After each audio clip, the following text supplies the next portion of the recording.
Welcome to It Takes a Village, presented by Assalone Lombardi, a firm that champions a holistic approach to divorce. Join us as we explore how guidance from the right third-party experts can transform a challenging life event into a journey of empowerment. Hello, everyone, and welcome to It Takes a Village, sponsored by Assalone Lombardi. I am the Lombardi half of Assalone Lombardi, Victoria Lombardi, and I'm going to introduce you to my partner, Veronica Assalone, who, you guessed it, is the Assalone half. This is our inaugural episode of It Takes a Village, and we are hoping that this goes even marginally okay. We are expecting some tech issues. We are expecting panic and mayhem at some point, but it's nothing that we're not used to. So welcome, Veronica. Thank you for forcing us into this pet project. Hi, V. So we're going to start today, Veronica, by remembering to look into our cameras and not at each other, but we know how we are at that. And I want to pick your brain a bit today on why we decided it was a good idea to start this podcast and what we're hoping to accomplish in this. So several weeks ago, you approached me with a grand idea that we should break into this media. Why, in God's name, did you think that this was a good idea for us? I think it's a good idea because, as you know, I think we do things very differently than other law firms in our community, and it works. And we've become very popular gals in our local industry of divorce attorneys because of the different, unique, and holistic way that we approach divorces and the practice of family law. And So when you say unique and different and holistic, what does that mean? What do we do differently that others don't, Veronica? I think that are different because we really, really care about our clients. We see the fallible parts of our industry, the way that clients tend to, in divorce, experience a lot of fear mongering.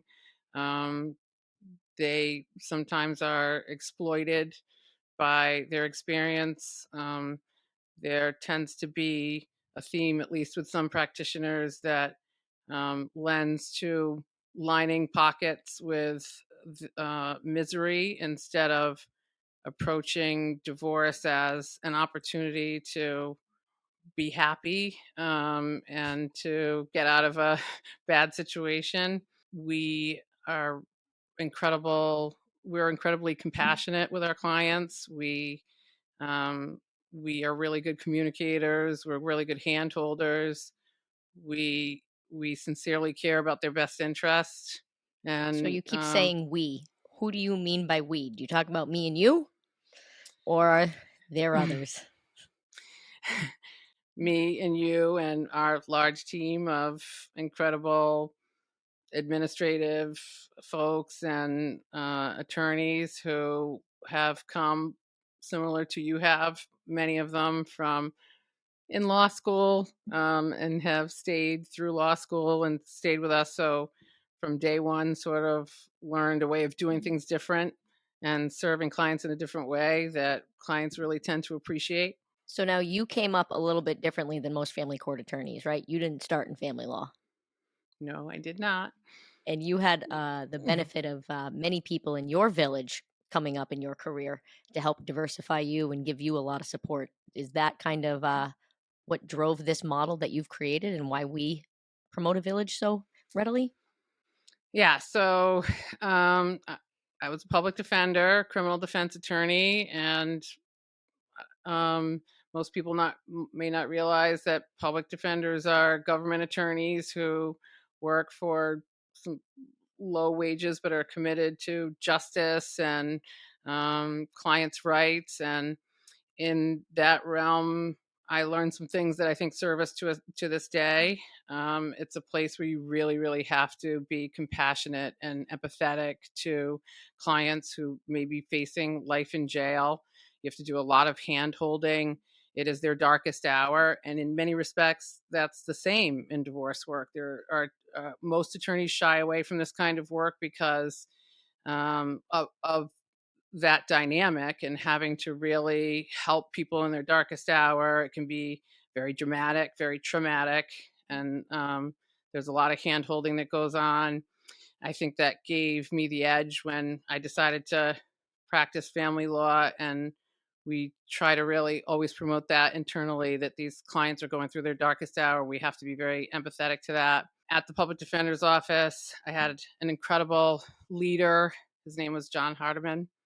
May he rest in peace. He was like a father to me and to an office of 50 attorneys. He was an incredible leader, and he created a dynamic that was unique at the time, which was this holistic approach to the practice, where it wasn't just attorneys helping our clients, but it was a whole division of social workers, um, um, relationships with substance abuse counselors and mental health providers.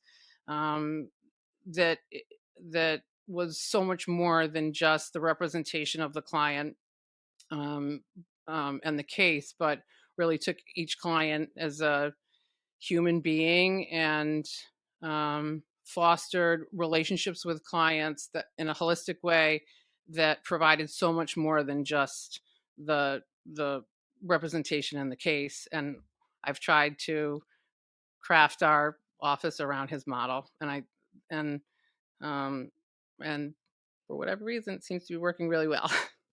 So this is essentially your love letter to John then of how the holistic approach can really help people in multitude of ways. Yeah, and it's in Rhode Island, everybody says, we've got a guy, and in our practice, we really do got a guy for every aspect of divorce. If it's a realtor that they need, or a financial advisor, or a mortgage broker, or even a mover or a therapist.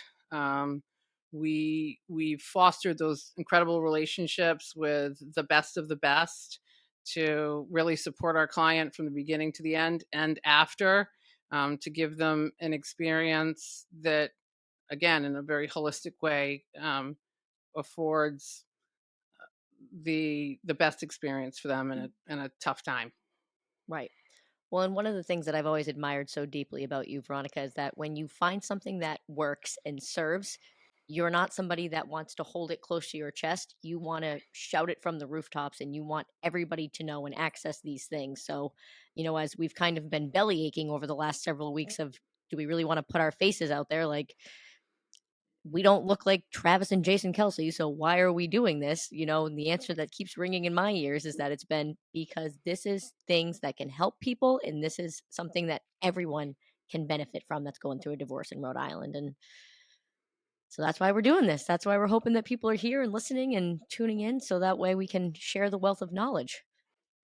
And given our 20-year plus age difference, I have no idea who you just referenced, but I will say that, yeah, that's exactly why we're doing this. And also, one of the things that, as you sort of came up through the ranks to be my beloved partner, that has been a pain point, but also something you've come to appreciate, is that I am always thinking how to do things better, how to build a better mousetrap, and how to innovate. I think the entire divorce industry really, and locally, really needs improvement, a different model, a different paradigm that I've become obsessed with, where things could be a lot less expensive for folks who are going through a divorce, a lot less expensive from both a fiscal standpoint and an emotional standpoint, and that there's a better way to approach divorce. One of the folks that we're going to be interviewing, hopefully, if we don't crash and burn today, is, for example, one of our favorite private mediators. I, I, and so part of the objective of our message is to approach divorce in a different way that makes it a more palatable and affordable experience. So what made you jump from criminal defense to family law? why did you step out of that box and into this realm, out of the frying pan into the fire, so to say? Ironically, family. um, so I think I would have remained a career public defender. It's a really incredible feel good job helping people in need. We do that in a different way now, but it was a surprise family that led me to starting my family when I became pregnant. Surprise with my daughter, and um, didn't think that I could go back to that career, and took a year off after she was born. And then again, learning something about the practice of family law, those that same skill set aligned. The one where there's a lot of hand holding, there's a lot of drama, there's a lot of importance on the client as an individual going through a really, really difficult time. There is also, I found uniquely that there's not a lot of litigation that goes on in family court. And so there are very little practitioners who have a lot of experience with trials and the rules of evidence and things like that. And as a public defender, that's what you do from day one. And so it gave me an advantage, and one that I share with our associates now, how important it is to know those things, because it really gives us an edge to it when we don't like to fight, but when we have to and we have to litigate, we are all prepared uniquely to do that. And so that same skill set aligned with family law, and it's worked out really well for our clients to have those skills on their behalf. So I want to talk about client education for a little bit and what your thoughts are on our industry in the way that clients are typically educated and or not, and how we approach that differently, and why you think that this takes a village is going to give people even additional access to the educational elements of our practice. I think I really pride us in talking straight with clients, and in making sure that, so for example, one of our rules in our firm is we don't even take a case unless we think that we can be effective. We don't want to take folks hard earned money unless we know that we can make a difference for them. And from day one, when we speak to a client initially, we really talk to them. Um, Sometimes lawyers forget how to speak English to clients, but from day one, we really try to have that relationship where they're constantly understanding exactly what they can expect. Because when you're in a scary situation, it's important to always give them the information that they need, that sort of brings down their fear and their anxiety about the experience. And I think that serves them really well. I think sometimes lawyers forget how difficult it is for clients to, they make a lot of assumptions about what the experience is going to be like. That's completely wrong, because they've never been through the experience, and that lawyers forget how important communication is with clients. um, and how they're, the day before court, they have all of these assumptions about what's going to happen on their first court date, that it's really not accurate, and gives them a lot of anxiety. And we tend to do a really good job of letting them know exactly what to expect, always making sure that throughout the entire process that we're communicating those things and answering those questions, getting right back to them. I've heard anecdotes or stories about clients waiting weeks for a return phone call from their lawyers through a divorce process. That's not okay. We have a rule in our office that within 24 hours we have to be getting back to clients, because these are um, they need to have their questions answered, and we're available 24 hours a day, because anything can happen during this dramatic period where we really have to be available 24 hours a day. Right. And so do you find that well, I shouldn't even say that you find, right? I would say that you have found a group of professionals that share those ideals, and that, they may run their businesses a little bit different, but That's why we've developed these relationships and recommend these folks in this village so strongly to our clients, that they are going to be there to support them, that they're there to help answer questions and guide through, and take this with compassion and kindness and all those things that family court has come to be known to be devoid of over the last several years. Yeah, I think we really pride ourselves in the fact that um, we've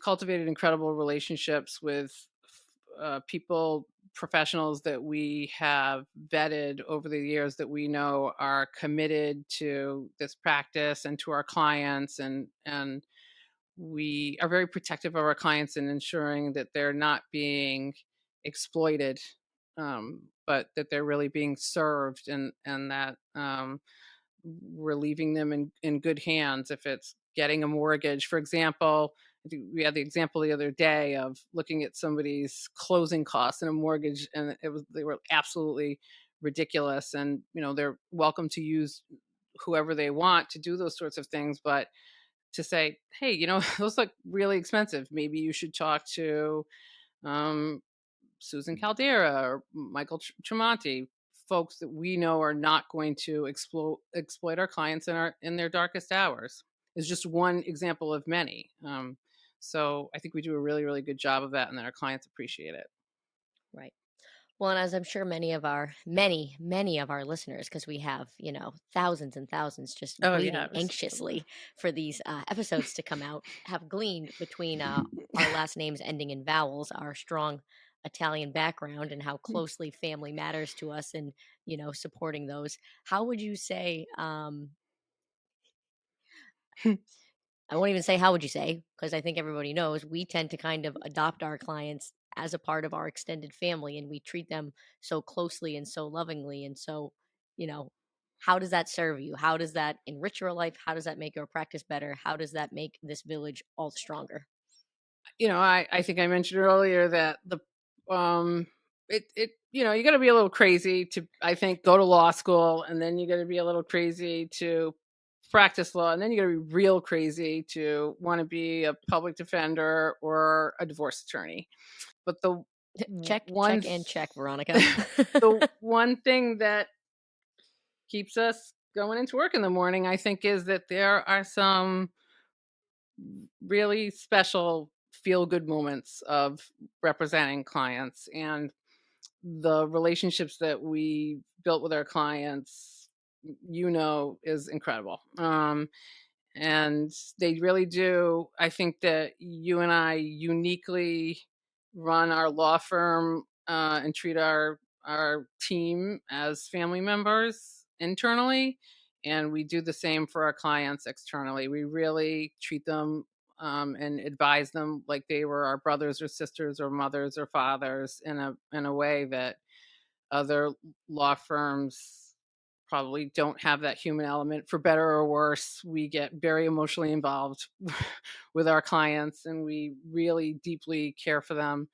and in a way that um, takes a lot from us, but and gives a lot to them. But it's reciprocal in that, you know we have some favorite clients that we have to have dinner with once a week, even though their divorce was 5 years ago, or once a month, um, and they become family members to us because that's the way we care about them, and that's special. One of the biggest things that drew me to you into this firm in this practice, really, I knew I wasn't going to cut it in tax law or anything like that. Boring. It's never I'm boring, and yeah, right. in our practice, it's never boring. Yeah. Well, and it's that element too, that of, I have no children, but I have 50 children at any given time, and Mhm. these clients and these people, they become such a part of life. And I'm getting updates years and years later now about, oh my god, so and so's in college, and you used to show me their baby pictures, and I can't believe it. And it's that way that these people, the ripples impact, and the way that they come back, and you see on the other side, when you see them in their divorce, it's their worst time, it's terrible, but you bump into them, at a restaurant, or, out in the world, and they're like a new person. They're glowing and they're happy and they've found the joy on the other side of the journey. So, I think I want a lot of people to know that through this process, one, that there are people out there that are doing this differently, that there are other supports out there, be it if it's the right realtor or the right co parenting counselor, or, even someone to help you pack up your life in boxes and move them into your new home. There are people here that are committed to getting them through it and helping them get to the other side and see how much brighter things can be, and that this isn't the ending, it's a beginning. Yeah, we like to try to remind clients that this is the pursuit of happiness as much as it is the end of something. It is a new beginning, and hopefully a bright one that might take a year before they get through that dark tunnel. But we promise most of them that a year from the time we meet them and get the ball rolling, that they'll be okay and happy on the other side, than they have been in a long time. Usually, it really does serve to have that village of others to be there to serve them well. I think that we've got an incredible mix of people who help to get them to the other side. Well, and speaking of new beginnings, this is certainly a new beginning for us as we go on this adventure together. So hopefully, over the course of this season, we survive and thrive as hosts, Hmm. co-hosts, in a way that our clients feel like they survive and thrive in their divorce processes. So, anything else you want to add for all of our many listeners and friends out there, Veronica? No, only that I can't believe. I think we nailed it.